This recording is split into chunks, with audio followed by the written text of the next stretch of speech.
What is up? It is another episode of the Hoof Podcast. We are back in the building. We are. It is your host, Sterling Furrow. Sturls, this is what they call me out here in these streets. And we got my guy, Anthony Romeo NY on the right side. What's up? Yo, Sterling, it's good to be back with you. I know I've been making some appearances, but we haven't been together since we took our little break. And man, we decide to come back and the entire NFL wakes up today and stuff starts going down. So we've got a lot to talk about. And of course, we're going to, get into the Bills topics mainly. But wow, what a day. We decide to come back. Twitter is all excited. The NFL decides to come back as well in full force. Yeah, man, you've been doing your thing. You've been doing your thing on the circuit. Making I've been the rounds, hanging out. Yo, I've been hanging out, man. I've really I've been doing my own work, but I haven't done anything hoof wise, right? So this is the first time I'm back, and it feels good to be back. Eric is doing some of the production behind the scenes stuff, so he is actually with us, but you won't see him. I know Jason was asking about that. Where's your guy number 3? Eric is here. He's just doing other stuff for us. So Dallas Holland, man, what's up? Evening. And Michelle Holloman, yo, what's up, family? What is good? What is good? So listen, damn, it feels good to be back. It feels good to see your face, man. Let's before we even get started with anything, I just want you guys to know that you are watching the Cover One Network. This is where it goes down in the DM every single day. It's where it goes down. So we got content every single day of the week, from film room to draft prospects all year long, all the time. And so we are just one part of the network, and you are hanging out with us. This is the Hoof Podcast Live.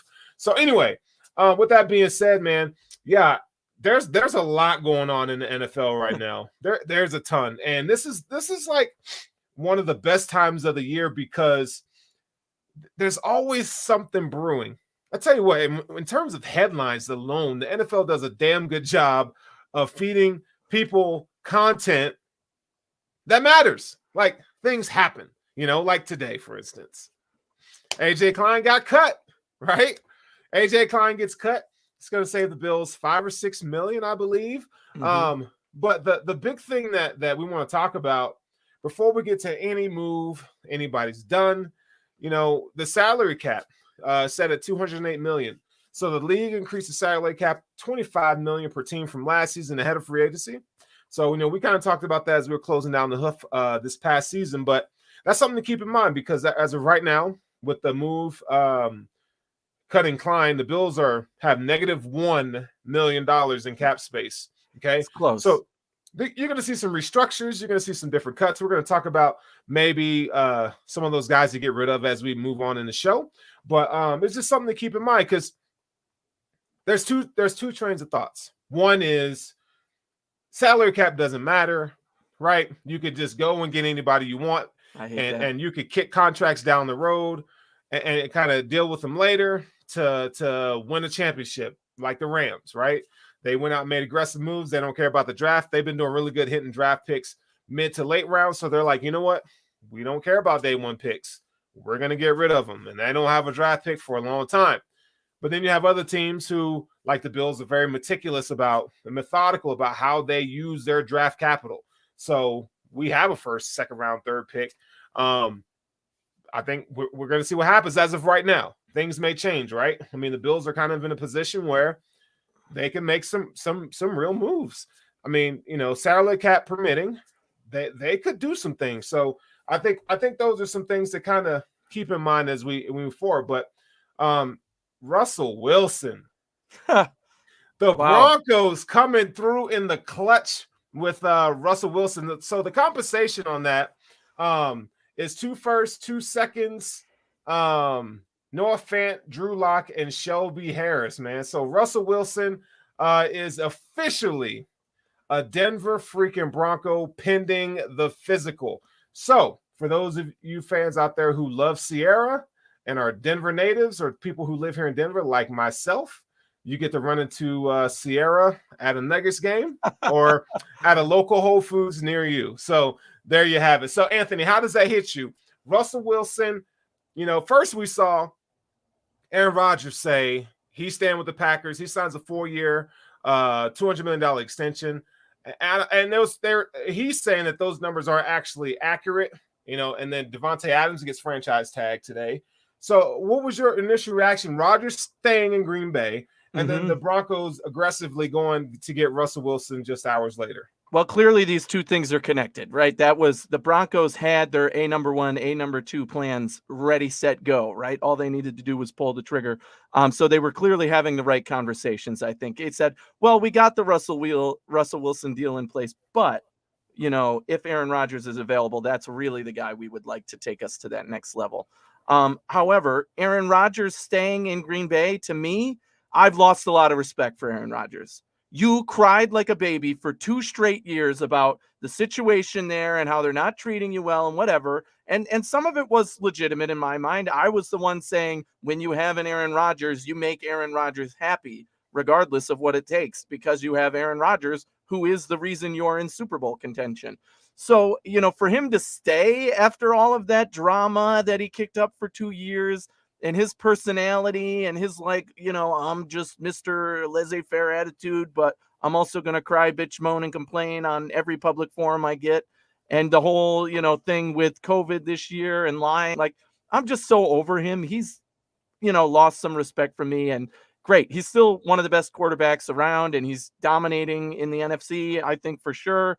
But that situation went from interesting to ugly to now, okay, he's staying. And that team still has a lot of decisions to make around him to keep them competitive. But when you have a Aaron Rodgers level player, you're there, right? So that happens, and it leads into the Russell Wilson deal for the Broncos. Complete opposite situation. Russell Wilson also unhappy over the last couple of seasons. There were murmurs, rumors, oh, he wants a trade. Oh, the team isn't building the right way around him. Legitimate for him, I think.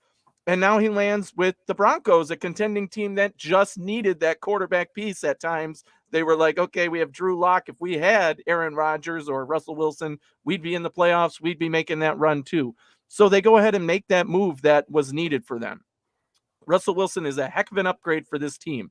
I think the question moving forward is now, how far can Russell Wilson take them? We saw over the last 2 years with a bad offensive line and everything that was going on in Seattle, we saw Russell Wilson take a step back from being that elite NFL quarterback who was consistent all of the time. That doesn't diminish his skill and his top ability level. You put a better offensive line around him. He's got the weapons there, the young guys who are good weapons. Now, they did give up Noah Fant is the rumor in the deal, so not official yet. But if they do that, they're going to need a new pass-catching tight end there.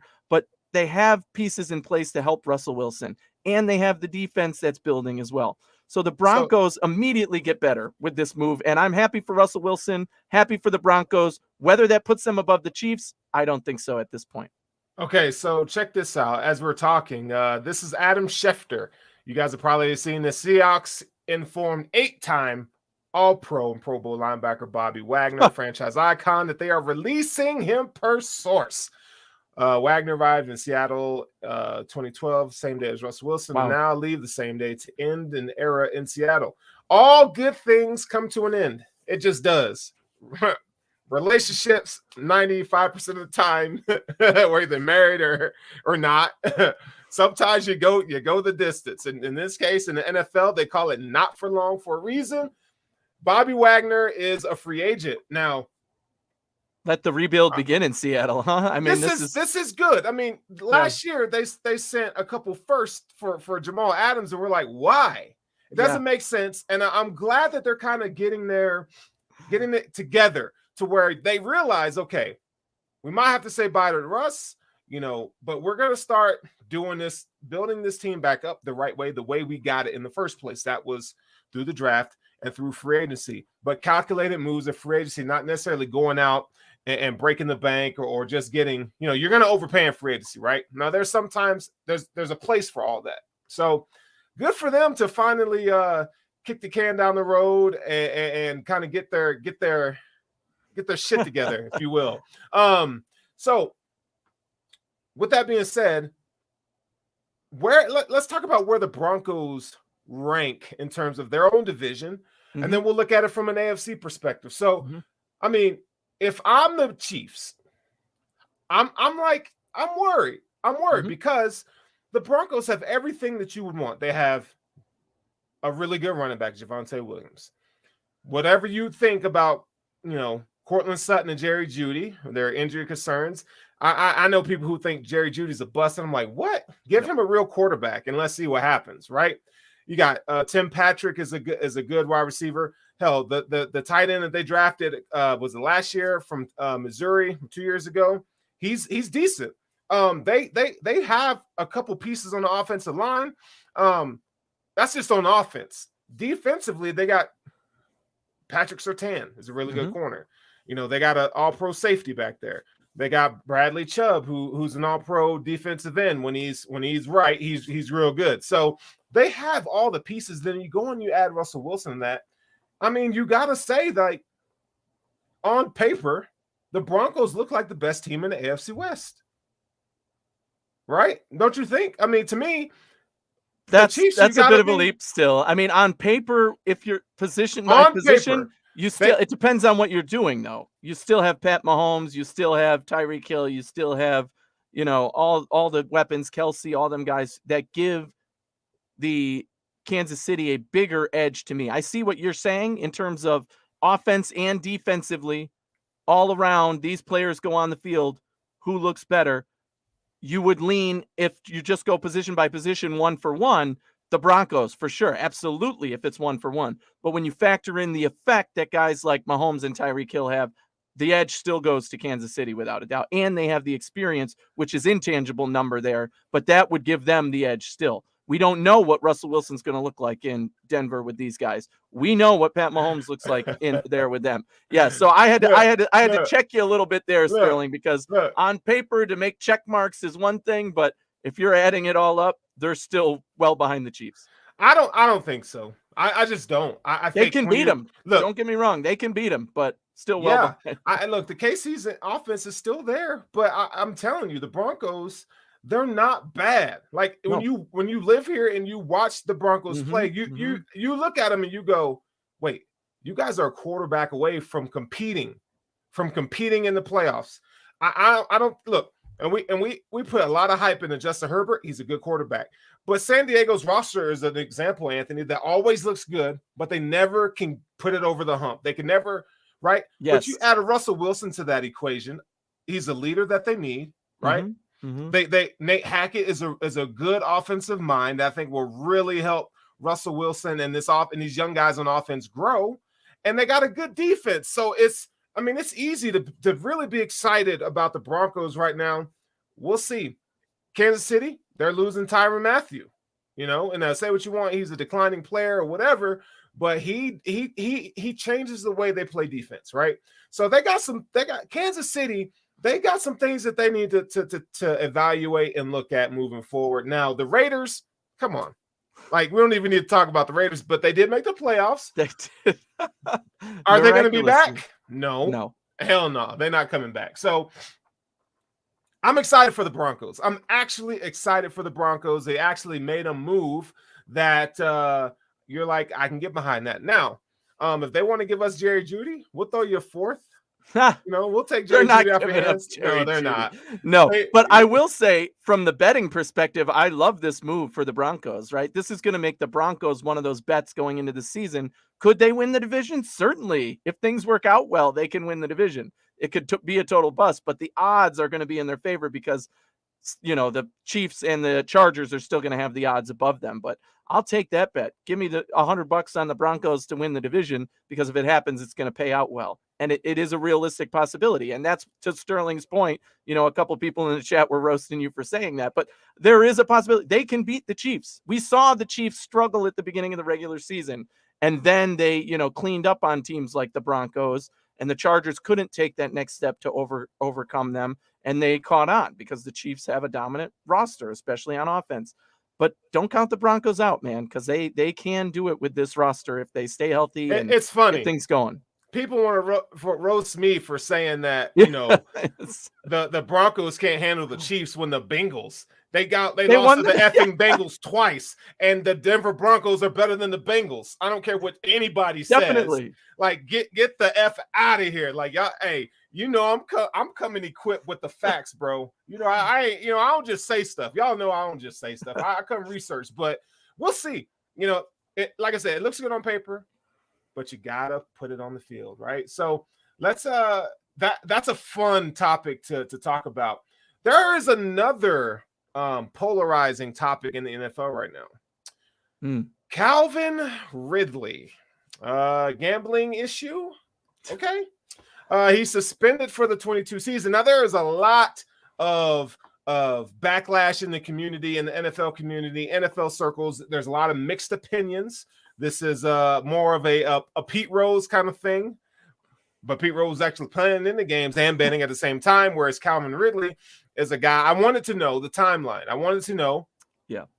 This is a guy who kind of gave up football last year because he had some mental struggles that he was dealing with. He was depressed and so forth. We don't know the extent of what he's going through. The only thing you can do is hope and pray that he gets better, gets the help that he needs, right? But then, now we hear there's this gambling thing, right? And so this took place. The bet that everybody's talking about is the bet when the Bills played the Falcons. So this is Bills related. To the extent of I think he bet $1,500 that there was a parlay in there, but one of the bets was on his teammate Matt Ryan getting sacked in the third quarter. I don't know if he won or lost. I don't care, but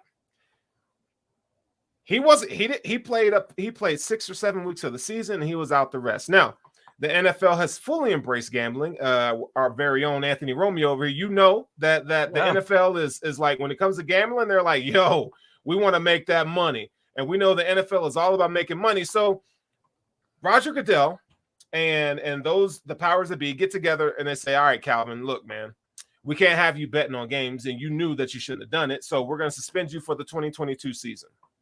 Okay. So with that being said, before we get into other parts of it, how does that hit you when you hear that? Well, obviously I'm the gambler of the group. And this to me is there is a line, there is a fine line on gambling in sports. And there is a reason some of these rules are in place, right? Those rules, like a Pete Rose, why is Pete Rose banished from baseball?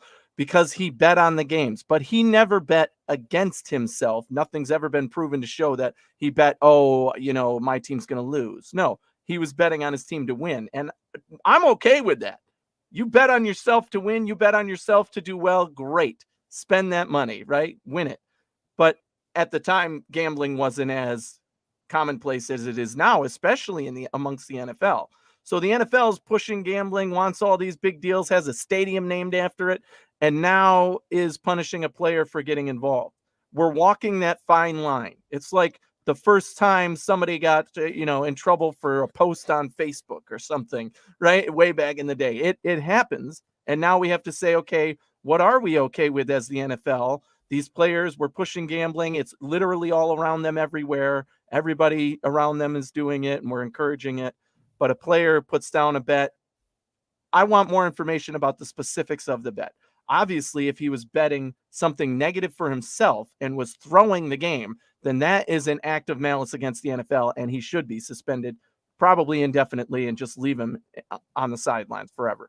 But if he's just making a bet for himself or making a common bet that anybody else would on other ones, then maybe that should be allowed to an extent. Now, that conversation has to be had now amongst the players and for the next collective bargaining agreement or whatever you want to talk about. But he knew the rules and he broke the rules. And because of that, he's now suspended. And let's look at this again, time-wise. I'm sure you were going to bring this up. But the NFL has an image problem when, the situations involving domestic violence and all that. We see these suspensions. Oh, we don't know what's going to happen indefinitely, two games, 4 games, and then everybody forgets about it. But gamble, break that rule, and you're suspended for an entire season. Well, and that was I was. It's not good headlines. It's not good headlines. Period. The NFL get your priorities straight. The NFL is really bad when it comes to enforcing punishment. We've seen it. the sexual abuse or if it's domestic violence. The NFL, I mean, it truly is a good old boys club. I mean, this is the kind of stuff that good old boys are like. They turn a blind eye when it comes to, hurting a woman or you know what I'm saying, those kind of things. But you're going to come real hard on a dude that wasn't playing. He gambled. Now he knows that you shouldn't have done it. But has the NFL done their due diligence in explaining to these players what the ramifications are? So I feel like, okay, I can see how they want to come out on Calvin Ridley and be extremely tough, and it's a stupid movement to begin with. Like, why do you Calvin Ridley, millionaire, why do you need to bet? And this is $1,500 is $30 fun money, to you, right? Yeah, That's right. just like whatever. Well, why you need to do that? Why couldn't you do that on your brother's phone? Mm-hmm. And just gave him, I mean, like, if you're going to bet, there's ways you could do this. I'm just saying. And he's not the only one that bets. Right. And if Jordan, everybody was talking about how great a player Jordan is, but he's an asshole. And big time gambler, that man, he almost bet his life away coming up, but people don't want to talk about that, right? Again, and how many still have old-timey bookies, right, where it's not even public knowledge, right? So I think the NFL is a little, they need to chill out. So check this out. So I bet $1,500 total. I don't have a gambling problem. Calvin Ridley acted surprised when the Falcons lost. That's some good stuff right there. Oh, my man Calvin Ridley. And then he does this. I know I was wrong, but I'm getting 1 year. It's like, fool, that ain't even funny, bro. Like, that's not even funny. That just makes you look stupid. Like, don't do that. If you knew it was wrong, you shouldn't. Why the hell did you do it? Yeah, man? right. Come on, dog. Come on, man. Come on, man. Like, you gotta do better. You gotta do better. So the NFL, man, it's another PR thing. That they gotta sort this out, man. I don't think a full season is warranted. I think that give them 4 games, right? And then if you make rules to say if anybody else gets caught doing this, you're going to spend a year out of football. I think that's fair. Give them 4 games and then put the rule in. Hey, we're going to suspend you for a year if we catch anybody else betting, right? Mm-hmm. Let the man off the hook. I don't think a whole season is warranted. Come on, man. Like, I just think that's a little too much. But, I think it's one of those things that people are going to disagree with me on, and that's okay. Moving right along here, man. Let's talk about somebody said there's something to betting on yourself is just as telling and consequential than the times you don't bet on yourself reveal that you don't think you'll win. Yeah, he's right. True. It's true. It's opens the floodgates if you allow that. Yeah. I mean, again, that's something that's going to come up in the next collective bargaining agreement, whenever it may be, right? So it's just part of the culture now, just like smoking weed came up now versus the last 10, 20 years, right? Yeah. Same thing. Yep. So let's keep it moving. So there's Mitchell Trubisky. He doesn't like to be called Mitch. My man Mitchell Trubisky. Best fits for him. He is a free agent. He was the Bills' backup quarterback last season. Did not really. He didn't have much to do. Hell, wouldn't it be nice to be the Bills' backup quarterback behind Josh Allen? Right now, I made a point on one of the shows I was on while we were off that I think this is now a position the Bills have made optimal, right? We don't have to worry about backup quarterback because some veteran is out there who's going to come to us and say, hey, I can fit your culture. You mind if I sit on the bench behind Josh Allen? And, I'm an NFL starting quality guy. The better position Mitch gets coming out of this, the better the Bills look for having him on the bench for a year. So there are plenty of veteran quarterbacks out there who are starting quality, right? Just like Mitch was. He's not an elite guy or he would have a job, but there's going to be one out there that is still on the market that will come to the Bills for the right situation in the right time and be a viable backup to Josh Allen. So backup QB is one of the least of my worries right now. Right. No, it's I mean, good for Mitch that he has a market, right? He does. For people that think that Mitchell Trubisky is a scrub, I mean, he's not the best quarterback, but I think he's starter quality. I think he's a low-end starter, but there is some value to him in this position. So we know Brian Dable leaving, going to the Giants, right? We knew from day one or we had hints that, okay, if Dable goes, I think there's a good chance that he's going to take Trubisky with him. Mm-hmm. I think we're going to see that. I think that's the best opportunity for him. I think he could beat out of Daniel Jones, really. And he already knows the offense, so he already has a leg up, right? So there's rumors of the Steelers. I don't know. I think they're gonna. I think the Steelers might go for Malik Willis in the draft. I think he really would fit Pittsburgh really well. But I envision if I had to guess, or Kenny Pickett, right? If I had to guess where Trubisky would end up, I'd say the Giants. Man, what are your thoughts on Trubisky and going to the Giants? I think the Giants is the easy answer for all of the reasons you said, not in that it's a wrong answer, because it's definitely a good fit. There's no doubt about it. But of the teams I've seen out there, Pittsburgh is one, right? But is that situation going to be ideal? No, he's going to end up Chicago bearing himself once again on a team that's inferior around him, basically. I think the best fit, if I'm Mitch Trubisky, is in Indy, the Colts, right? Bring him on in and then send, Carson Wentz packing, right? Because I think that Mitch Trubisky could give them what they were hoping for in a guy like Carson Wentz and did not get last season. I think that Mitch could bring them further with the game that they want to play. Obviously, run first with the guy they got, the superstar they have. Then let them get Mitch Trubisky at a good deal and still be able to have the team they have around him. He's going to get them further. And that is a big step for Indy, I think. So versus going to Pittsburgh, and is he really the difference maker there? He's more of a space filler to teach the younger guy. So if I'm Mitch and if I'm Indy, I think that is the marriage that I would like to see. But obviously the Giants makes complete sense as well. It does. And I think it's a good move. I think it'd be a good move for the Giants, man. They're saying, Mitchell Trubisky he can get like over $10 million a year. Yeah. That's nothing. That's backup. Yeah, that's money, a bargain. That is a steal for a starting quarterback. That's especially a steal with playoff experience. Production you want out of him. So even if it's, he might want 2 years or something, 2 years, $25 million. That is a bargain for a quarterback, especially if you're not already paying one. It'd be one thing if you have an aging veteran who you have to cut and then you end up with a dead contract that you're still paying and you sign this guy. But that would be a steal at this point for a starting quarterback of any quality. So, real quick, I just want to make sure everybody knows, if you want to help us, all you got to do is like, follow, and subscribe to the Hoof Podcast Live, man. We definitely could use it. Cover One could use it. The whole streets know it. You could use it. This benefits you just as much as it benefits us. So please take the time to like this video. There's just about 100 people in here. So get in here and watch this stuff because dude, we're bringing it. The Hoof is back, y'all. We bringing it. So anyway, so with that being said, I don't know who the Bills would be interested in terms of backup quarterback. I would say I would look at a Tyrod Taylor. I would look at Ryan Fitzpatrick. No. To be a backup, to do nothing. Tyrod, no. I want a viable guy. I'd rather have Fitzpatrick. Why are you such a Tyrod hater? I'm not. Because Tyrod plays a completely different game than Josh Allen. No. Fitzpatrick is the guy. Not Josh, but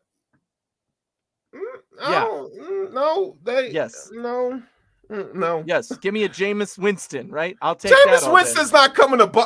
He's Stop. Not, but that's what I'm saying. If you're talking guys out there, I'd gladly take him. Gladly. Yeah, get Joe Montana off the couch and let him come back up, Josh Allen, right? Yeah, well, a lot of those guys, like we said, are going to get starting opportunities, but there's going to be a few left. Fitzpatrick being the exception. He's a backup guy at this point. There's no doubt about it. But I would gladly have him. You're a Tyrod. I'm not a Tyrod hater. I love Tyrod for what he did with the team. But to put him on this team would be to change the whole shape and way the team flows at this point. No, you can't have a guy who's just checked down. Hold on. High percentage. Hold on. Then you didn't watch him with Houston last year because he was not just a check down guy. That I think. Because Josh Allen is a true dual threat. He can run, he can pass. Fitzpatrick and Tyrod could fit in this offense. They're not going to have the full playbook available to them, but they could fit, and they don't even have to play. But the playmakers we have, if you're putting in Tyrod, that's putting a lot more onus on your team than if you're putting in a quarterback who can sling. You're a Tyrod hater. No, Just I'm say saying it. I Just want a say it. quarterback who can sling it, and that's not Tyrod. Fitzpatrick can't sling it anymore. Yes, he can. That's literally his MO. Put him in and he throws it down the field because he's not afraid to. But he barely makes it, bro. He got a little. He might throw some INTs, but he still throws it. Put the trust in our wide receivers. You're putting trust in our running backs, which I don't have as much faith in as our wide receivers. Who's putting trust in anything right now? If you have Tyrod, if you add Tyrod, no, I'm not. I'm not. If you had Tyrod, you're running the ball more than I'm comfortable doing. The hoof is back in form. Anthony's over here talking crazy, y'all. No, that is common sense to me. He said that's common sense. All right, let's keep it moving. Okay, splash move. Okay, so there was a report. Hold on, where are you rolling your eyes? You ain't even listening. You're not even listening. Go ahead. God. It's not you that time. It's not you, but go ahead. I know what we're going to talk about here. So there was a report where they're saying that, the Bills are going to make a splash, right? So this is the part of the show where those of you who are watching the show in the chat, you can kind of type in what you think that splash move is going to be. Who is it? Come on, you're killing me. You're killing me, Sterling. Who is it? This is a clickbait article. This is a clickbait thing to do. The Buffalo Bills, over the 4 years of Sean McDermott and Brandon Beane, this is not their MO.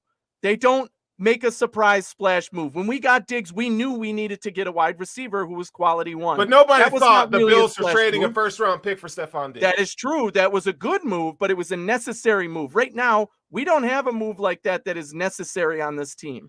And that is not their MO. Their MO is to build this team, get good quality depth, get players at a good value, sign a one-year veteran who's going to play his shoes well, and then, leave the next year, and that's good enough. To say the Bills are going to make a splash move is absolutely just saying like, oh, the Bills should do something. And their justification was the Bills are open. They're going to sign their new stadium deal, so they need to make a splash move. No, we're already a Super Bowl contender. If we did nothing to the roster, we'd still be a Super Bowl contender next year. And we have a lot of things that we do need to do. That's the other part of it. Are you going to get an interior defensive lineman, a cornerback, a wide receiver, all these other things we want to do to get more depth and quality players on this team while making a splash move with no cap space? No, it doesn't make sense. I'm sick of this all-in now mentality. There is no all-in now. That is a ridiculous notion. It worked for the Rams. Now they're screwed for the next 5 years looking forward. That's great. They won the championship. Any of us would trade that in a minute. But that's not the approach of Brandon Beane and Sean McDermott and has never been. They are building a quality, lasting team. Okay. You can win a different way. Going all in is not the answer. Making a splash move is not the answer. You can't definitively say that because we don't know. We don't know. I'm saying track record does not show that. There's no prediction that says, oh, they're going to go and make a big move. And I'm not saying they're going to make a move. I'm just saying it's possible. It is possible. We've seen, look, based if we're going off of your train of thought, then we know the damn draft picks and we know every bargain barrel free agent guy they're going to sign. Yes. If we're going off of your idea. Mm-hmm. I think the truth is somewhere in the middle. They might not go out and make a splash move. Is Gronkowski a splash move off a 1 year $6 million not now. deal? No, but to the media, but to media and the fans, it is. That's a splash move. That could be it is. It's a hometown boy, and it's Rob Gronkowski, who was a top 5 tight end in the league last year. That would be considered a splash move. It doesn't have to be at the end of his career. That's not a splash move. Splash move is somebody in his prime. You're getting somebody for a big contract. It's not. It's not. Okay, so you're downplaying splash move. I'm not down. What I'm telling you is this: it's somewhere in the middle.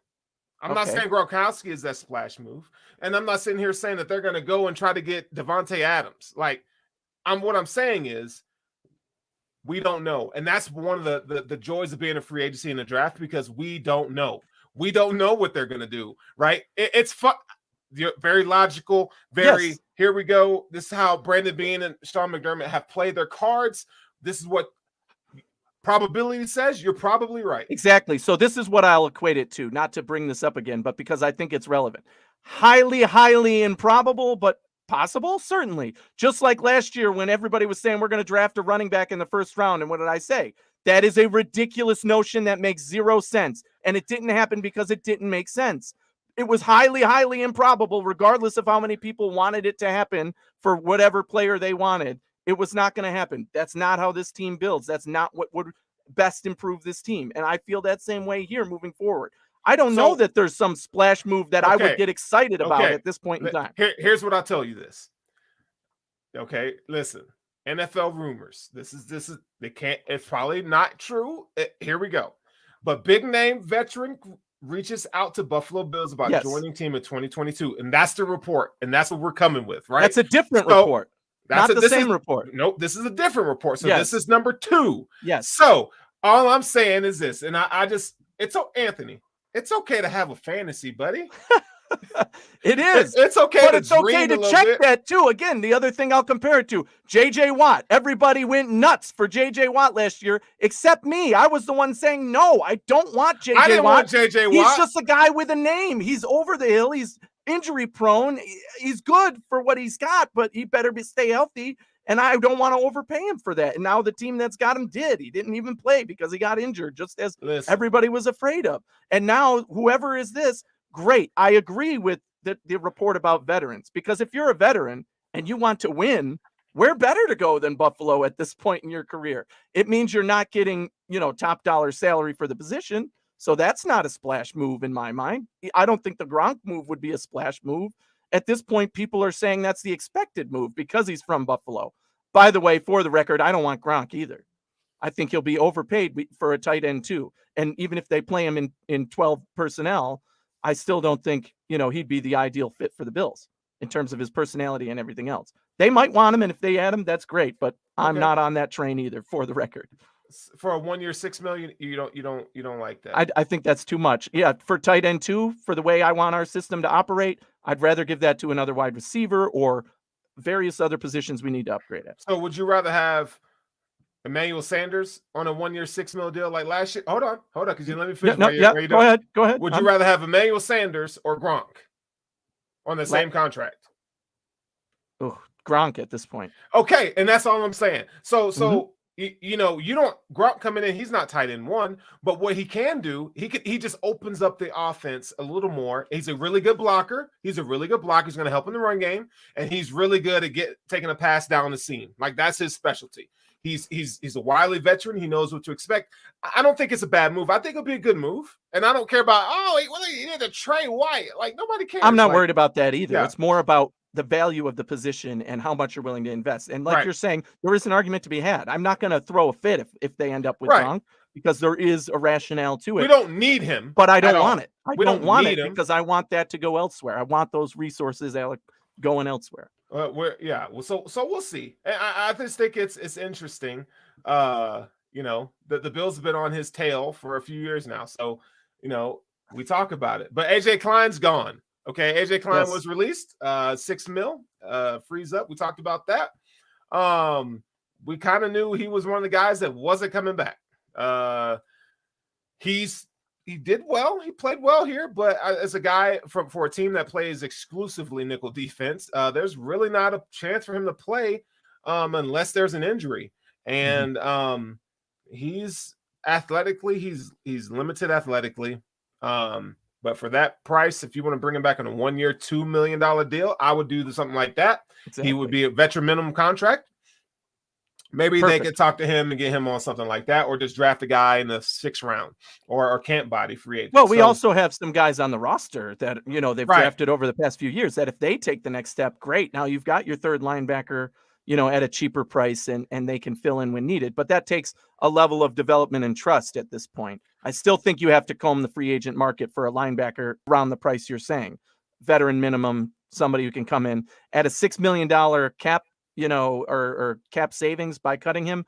This was pretty much a no-brainer. You had to do it. So when there's things like this that pop up in here, I have to talk about it. But for those of you who if you got something to say that you just got to let us know, man, do it in a super chat. But this is hilarious. Trade Edmonds for DK and sign Wagner. Eric is laughing off stage too. This is bad. We're gonna trade Tremaine Edmonds for DK Metcalf straight up and sign Bobby Wagner. Yep. We can't do that. I can't. This is great. Anyway, things that won't happen for 1,000, Greg. Yes. But I appreciate. No, he just playing. He just stirring the pot. Not though you put you on blast like that. But it's funny though. Bills fans think like this, like, maybe if I mean, just these crazy outlandish moves, you're like, I don't think they're gonna do that. But I believe, he said he was trolling us, but I believe it because in the Twitterverse, that was a real thing, right? People will eat that up on Twitter, and it's like, come on, guys. Anything Let's get back to involving reality. Tremaine Edmonds to be off this team, people are like, oh my God, he's trash because he doesn't look like Darius Leonard had a baby with Luke Kuechly. He is trash. And that Tremaine Edmonds can play. Is it okay to want more from Tremaine? Absolutely. But this is not a Tremaine segment, so we're going to keep moving. But the three other receivers on the team, I mean, you've got Matakevich, but he's not a real linebacker. He's special teams only. Tyrell Dodson, he's a guy that they could definitely bring in and say, okay, you've developed, you've taken that next step. Maybe we trust you to be the third guy. Andre Smith, who's been a special teams specialist as well. But again, maybe they trust him. They made that move with Carolina and have kept him on the roster ever since. So, there's some options there for sure. And obviously our 2-star guys who play every snap anyway, Edmonds and Milano, are, the whole team goes through those two. Right. Right. But it's fun, man. And I'm going to be honest. Like, I love to dream about possibilities. Like, Trust me, I know. I'm shooting you down over here. I'm the guy on our team that loves the splash moves, man. I just think it's fun. I just think it's just, I don't know. It gets me fired up, dude. So listen. Play Madden. Play more Madden. Right. Now, I'm not crazy with it. And you know that, like, you shot that one down, thank God. I'm not like, all the way out there, but I like a little spice. I like spice things up a little bit. You know what I'm saying? But let's move on to keep 3, cut 3. So the Bills are going, as you saw, we saw last week that they allowed Cole Beasley to seek a trade. They just cut AJ Klein. And we're going to see more moves like this just to get under the cap, right? As the Bills start to try to do things to their roster, we're going to see more moves like this. So keep 3, cut 3. In the chat, you guys are more than welcome to add who you think. But as of right now, these are names that we see here.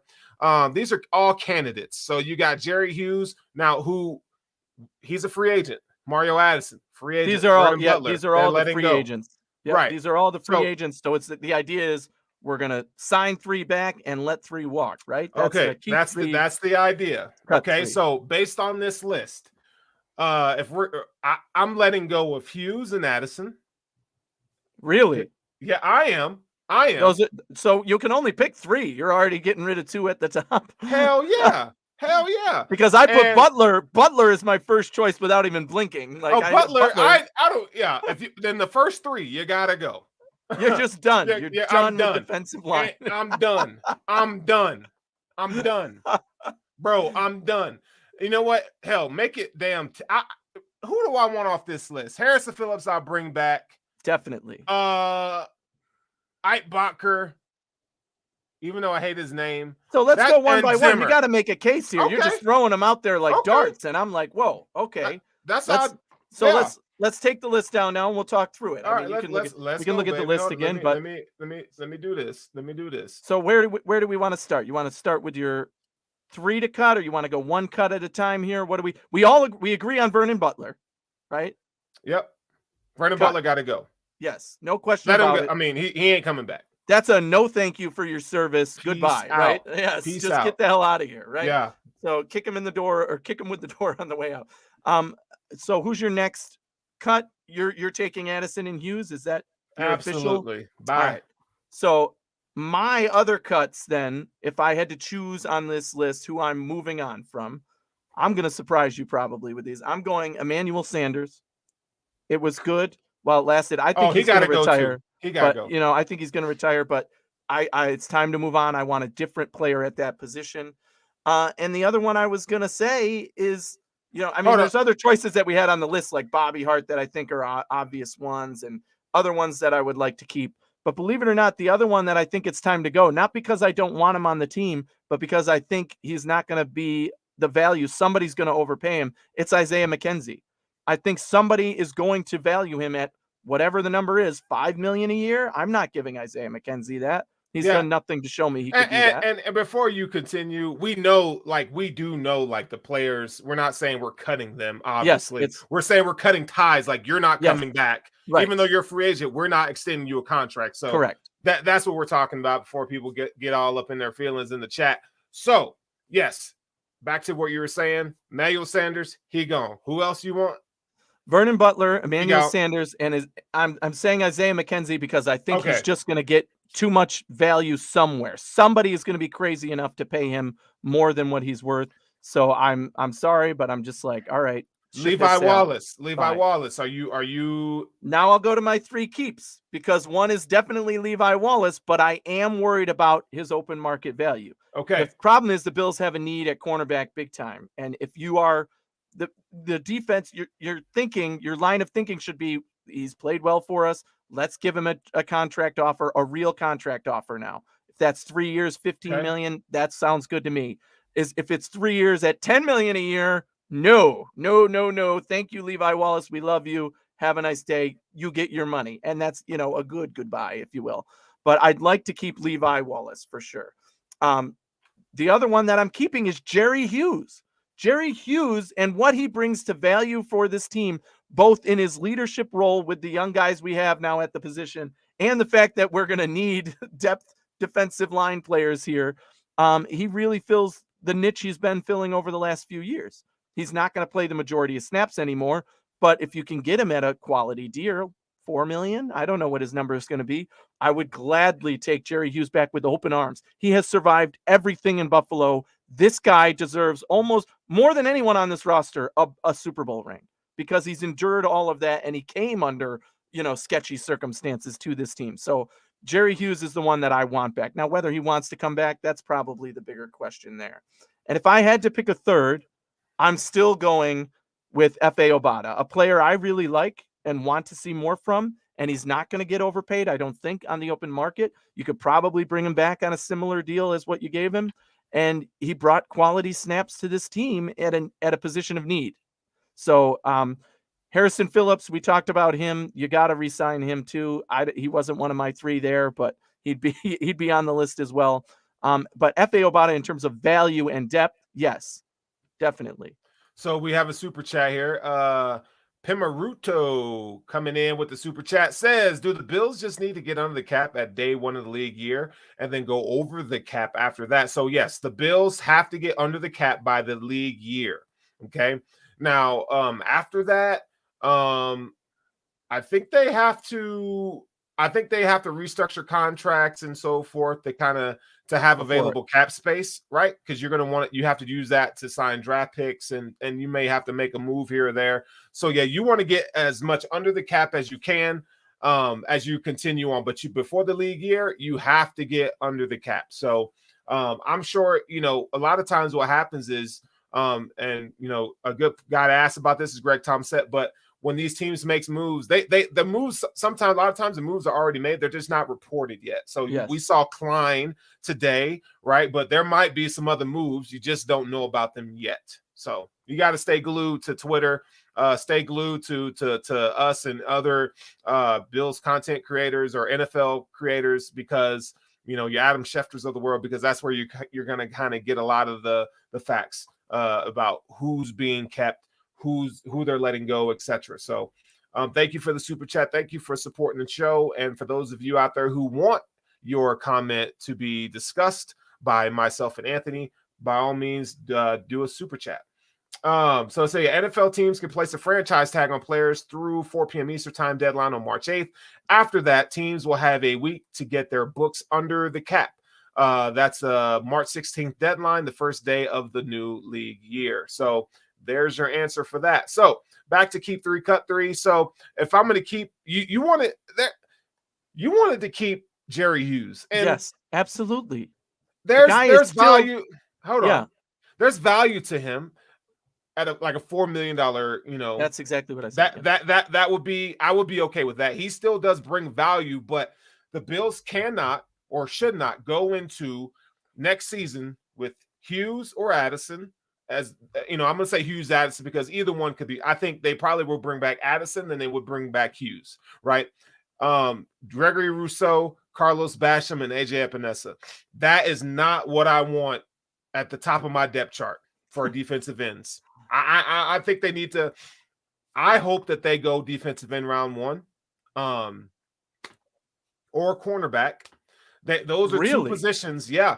I think they really need to get a defensive end. It's a premium position. You can't just find it in free agency. That like defensive ends aren't just readily available. You need somebody that's going to come in here with some pop. And look, okay. The Bills lost in the playoffs because the defensive line they lost contain. They didn't play. The defensive line did not play well against the Chiefs. Yes, but that's not. I wouldn't say that's why they lost. I think if Levi Wallace is in that game, or if Trey White's in that game, we win. But he wasn't exactly. So, but cornerback then. So give me a cornerback, and that makes more sense to me. Not an edge. It's not either or. Yes, it's pass rush coverage. The lifelong debate. There's a long debate there. I tend to be team pass rush. Your team cornerback, and that's okay. But I think pressures are good, but I think you need to get to the quarterback. You need to get to the quarterback, and the Bills at times, man, they don't have the athleticism to affect the quarterback as much as they need to. Pressure rates are good, but I think you have to finish the job. And I think this draft has some really good defensive end talent, right? It'd be not, and I would love to see a cornerback. A cornerback would I'd be down for that. And I'm Anthony, you know me, when it comes to the draft, sometimes at the first pick, I kind of want a little flash. I want a little pizzazz. You know what I'm saying? A defensive end and cornerback.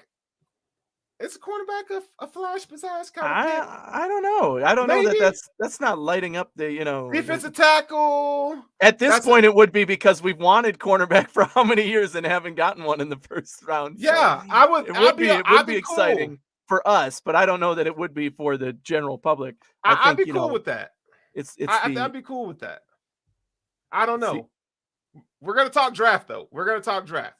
So back to what we're saying. I will bring Hughes back under a condition. That's all I'm saying. The keep and stash or whatever cut. They got to get some. We got to get some young boys in here. We got some oldies. Yes, it's time. Let's keep it going here. I'm liking this. So, Emmanuel Sanders, Cole Beasley, right? They allow Cole Beasley to seek a trade. I don't know if anybody's going to trade for Cole Beasley. If the Bills release him, they save $6 million. Okay. I don't think you're going to, I think the best option is just to release him. I don't think anybody's going to trade for him, even though it's the guy that had 83 catches last year. I think Josh Allen has graduated in terms of needing Cole Beasley. He's not the young quarterback that just needs all this stuff around him or veteran presence. Josh Allen has established himself. He doesn't necessarily need veteran wide receivers. But you want talent on the roster, right? So that doesn't mean that, we're getting rid of Emmanuel Sanders and Cole Beasley. Well, let's get rid of Stephon Diggs and bring in Tanner Gentry to be wide receiver 1. Y'all know I ain't saying that. That's an Eric move right there. Right. Tanner Gentry all day, man. That's what he was. But hey, and thank you for saying that. I think that's hilarious. Keep Josh happy, man. Make Tanner Gentry keep Josh. Bring him Lunchables. Bring him some tumbleweed. That man needs to feel comfortable. Bring him whatever he wants. But I do think that there's something to be said about letting those two wide receivers walk. So, this is the first time you and I have really talked about the offseason. What are your thoughts on Emmanuel Sanders and Cole Beasley being on the roster? Or do you feel like I do that it's best to release Cole Beasley and not bring back Emmanuel Sanders? So here was my thoughts. I already said Emmanuel Sanders I'm moving on from. I think we tried and that didn't work out as well as we hoped. Thank you. We tried next, right? The Cole Beasley situation is a little bit tougher to me. We don't have all of the information here. But from on the salary cap special or the offseason special that we did with Cover One, I was on and I had the position of wide receiver. And I said with Cole Beasley, this is the most mysterious one because there's so many factors that we don't know. But the bottom line is he cannot be on this roster for his current salary cap. So what I think has currently happened is most likely Brandon Beane said to the camp of Cole Beasley, we want you, we love you, but 6 point whatever million is a little bit too much. And if we cut you, we save that in the cap. So if you take a pay cut, we'll keep you. And of course, the shotgun reaction to that, the immediate reaction is, no, I'm worth this much money. If you want me, you got to pay me, right? So I think that's where Beasley's camp is at right now. No, what do you take? Trade me then. You don't want to pay me? Trade me, because there's 100 other NFL teams that'll want me, right? That's how the players intentionally feel after being told they should take a pay cut sometimes. And that's logical to me. So they said, great, pursue a trade. If you can get a team to pay up for you, that benefits us, that benefits you. Thank you. That would be great. But know that if you can't, we are ultimately going to have to cut you. And then the decision comes for Cole Beasley, the reality check.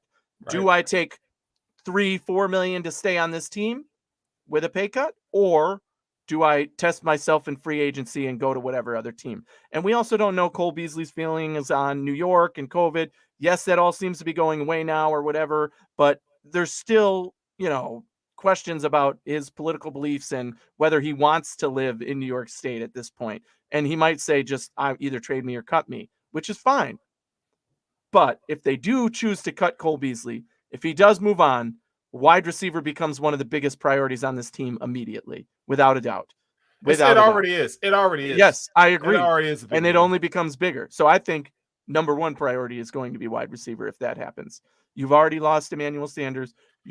Gabe Davis took a step up that most of us weren't expecting, but I do not want him as wide receiver too. I don't think he's ready.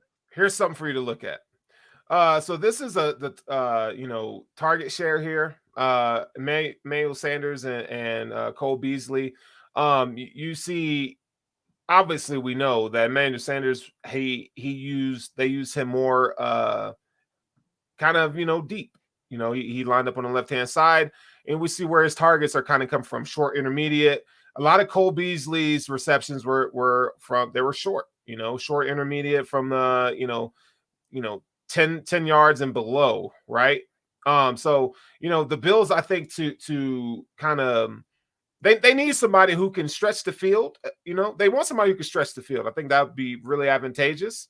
I think Gabe Davis is a guy that can stretch the field, but a guy that can take the top off the defense and offer you some things in the short to intermediate area as a route runner, guy that can stretch zones and kind of find a place there. I think that's something that the Bills need in this offense. So with that being said, Anthony, let's go ahead and segue into the next part of the show. We're going to talk about best wide receiver fits in free agency. So we've already recognized that the Bills have a need at wide receiver, and you're grinning.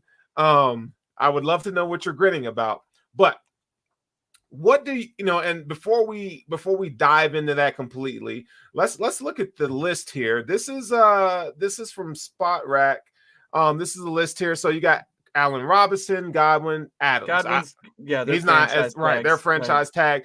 So let's talk about real quick. Here a couple guys that I think are realistic free agent targets. Right. I think a guy like and this is not popular, but I think Will Fuller is probably could be in the discussion. I think a Christian Kirk is a guy that you want to take a look at. Okay.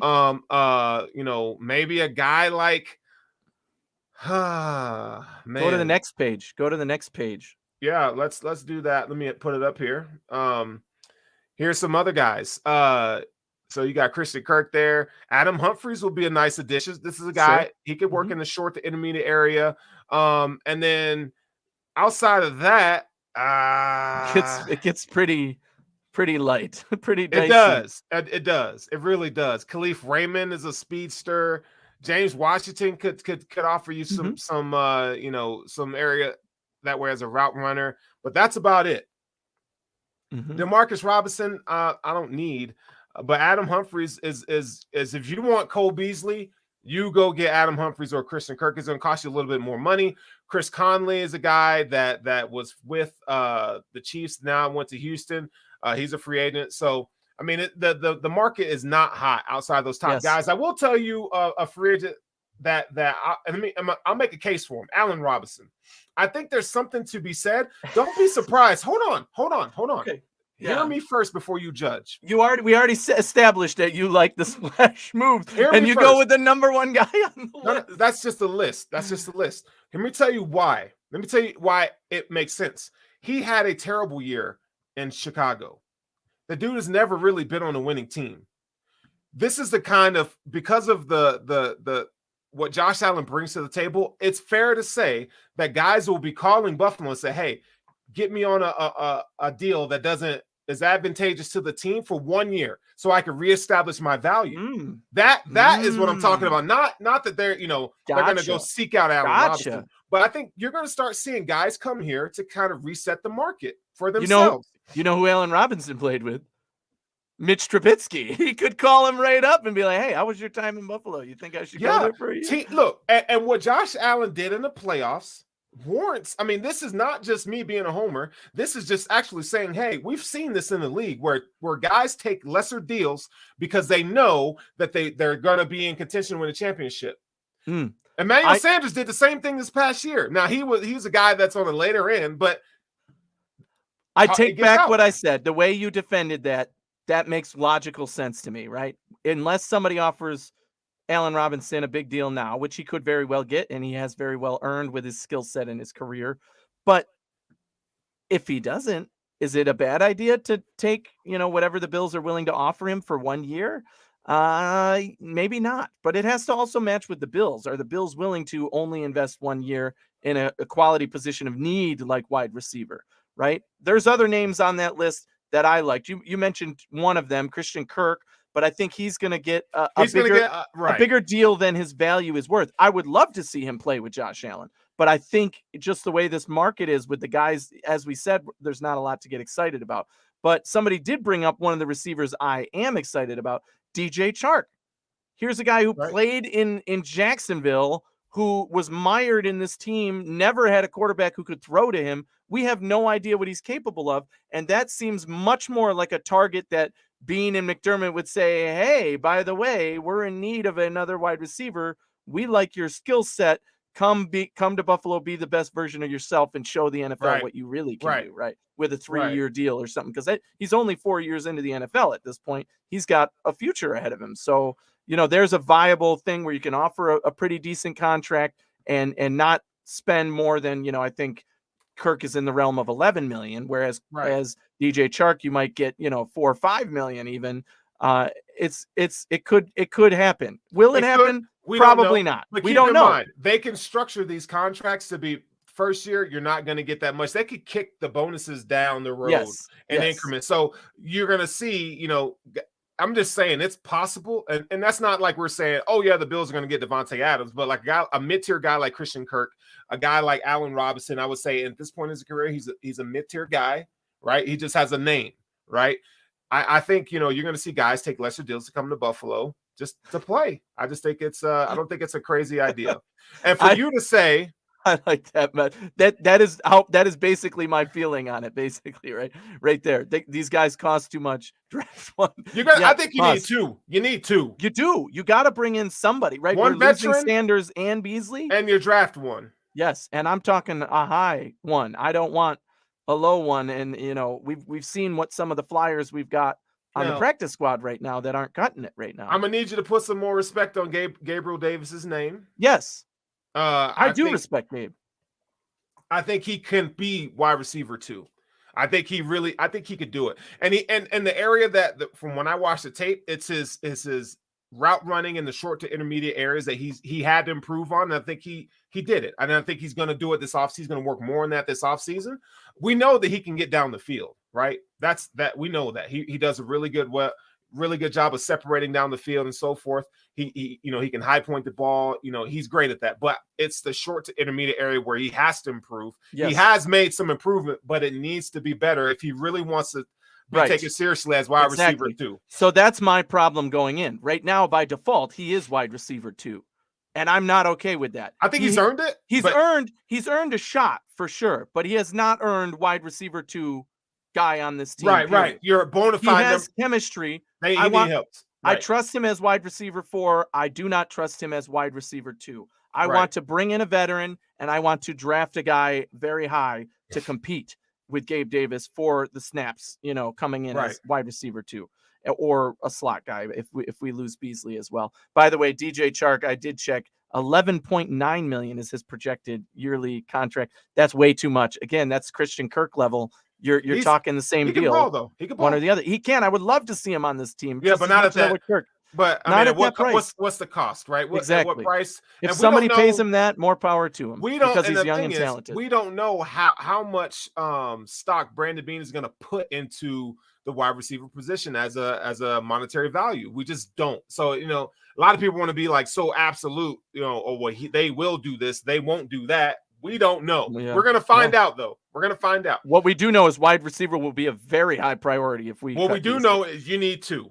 Yeah, you need to. You're definitely signing a guy and drafting a guy, period. Got to. And if you want to draft them both, I'm totally cool with that. Get one in the early rounds and get one in the later rounds, a developmental guy. Well, but you need to. You're still going to sign a veteran. It might be a lower veteran for a real cheap deal. You got to. I mean, it's just imperative, So let's with that being said, so we kind of have an idea of wide receiver fits in terms of free agency. Let's talk about the draft. Okay. This always gets me hyped up. I do like the idea of drafting wide receiver round 1, if that's conditional, if it's Jameson Williams or Chris Olave. Really? Those are the only 2 you're willing to go in first round? At where the Bills are at pick 25, I think the other guys will be gone. Now Jahan Dotson will be there, but I think you can get him in the second round. I don't want to spend the first round pick on Jahan Dotson. That was going to be my first question to you, is where do you draw the first round line? Because there are names at the top of the draft list, right? We know if Jameson Williams is there, that's a guy you're taking, you say? Yep. Jameson Williams is there at 25. I think you rush to the podium. Certainly. That's good. I think Drake London falls. I'm not really a big fan of Drake London. He just doesn't do it for me. Chris Olave is a guy that I would love to have. I think he's in play at 25. And I also think Garrett Wilson will be gone. Treylon Burks will be gone. I've seen him as a mock to the Bills in a few. Treylon Burks still there at 25. Christian Watson. I think it ends. I think Christian Watson, from Jameson Williams to Christian Watson, I think that's kind of where it ends in terms of first round talent. And you don't have Dotson on there as a first round? He's in there, but I think he will get picked in round 2. I just do. I think he'll go round 2. So I think you'll see. So we would have to reach to get him. I think you're going to see 4 wide receivers get drafted in round 1. And I think those guys are Jameson Williams. I think Garrett Wilson's going to go. I think Treylon Burks is going to go. Mm-hmm. And I think Drake London will probably go in the round 1. So that's at least 4. Chris Olave, I think, his value comes in a little bit later. Now there's, talks about, which one's better, Olave or Wilson. I think they're both spectacular. I think Olave offers a little more down the field in terms of separating. Garrett Wilson can he do it multiple ways, but they're both fast wide receivers. They're really good. Question before we go further, this is another question I wanted to ask you about, since we're talking wide receiver, we're talking draft.